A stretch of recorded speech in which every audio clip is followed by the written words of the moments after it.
All right, my name is Peter, and I'm the Global Marketing Manager for the Tissue Valves based out of Minneapolis. Thank you for having me. I'm going to try and keep this to 5 minutes. I'm going to take a slightly different approach. So when we look at the field of cardiac surgery, there's a lot of things to consider. You have reps from every company coming in and talking to you about their valves. They use data that supports their valves, but the data is confounding. They provide abstracts.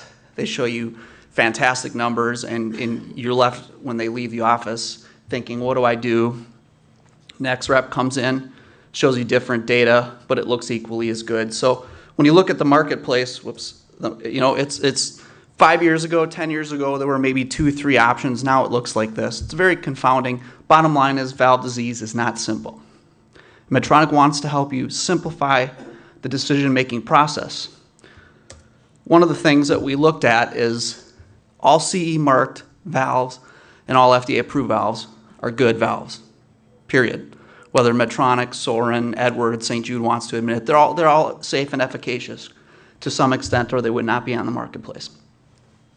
They all have data that manufacturers give their reps to support their products.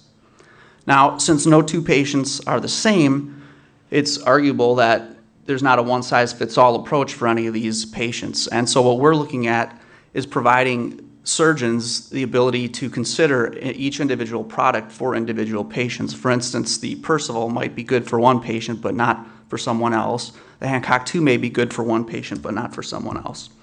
So the only way to truly provide you a simple solution for your AVRs or your MVRs or your mini cases is to look at what the data says about how the valve performed in those patient types versus making claims.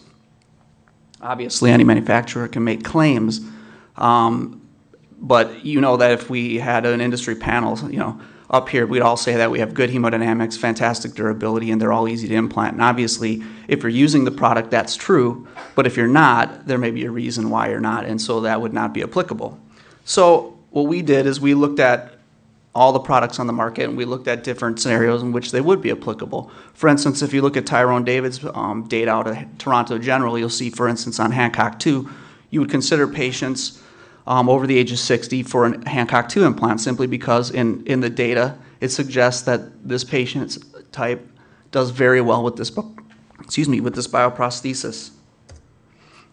If you were going to do a mitral replacement, the data suggests long-term that a Mosaic does very well in the mitral position, almost equally as well as it does in the aortic position. So these are 2 examples of when you would consider a product. Now, Medtronic recognizes that our products aren't right for every patient in every scenario, but there are definitely times where it's advantageous. Now, I'm going to stop talking about products because that's really not the focus of what I want to tell you. Can I just interrupt a second? Sure. We're going to have to have lunch boxes to turn around, so we're probably just going to have to cut the session very short. Oh, really? And then go out to, we can Till 12:15? move some of the talks into the afternoon if we need to. Fine. Can I have 1 more minute? Yeah. All right, so the bottom line is one of the things that we want to focus on in addition to making high quality products is having value adds. One of the things that Medtronic prides herself on is having educational programs for mixed and sutureless.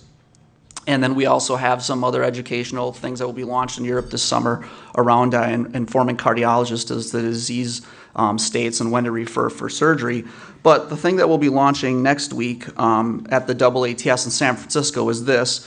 It's an iPad tool that's designed to simplify your lives and the lives of your patients. And you can't see it. I can't make it live here because I forgot to bring my connector. But the bottom line is you'll be able to take this, download it off of iTunes for free globally, use it with your patients to explain the disease process, expand the heart, show it to your fellows, your residents, cut the valve, or not the valve, cut the heart apart using your fingers as a scalpel and explain to people you're training how to do a Kano, how to do a Nix, what the difference is, those types of things. You'll be able to have discussions in your office with patients showing them this, record notes, hit send, and all that will be sent to them with carbon copied to your email address. So you'll have a definitive reminder of what you talked to the patient about. They'll have a definitive reminder.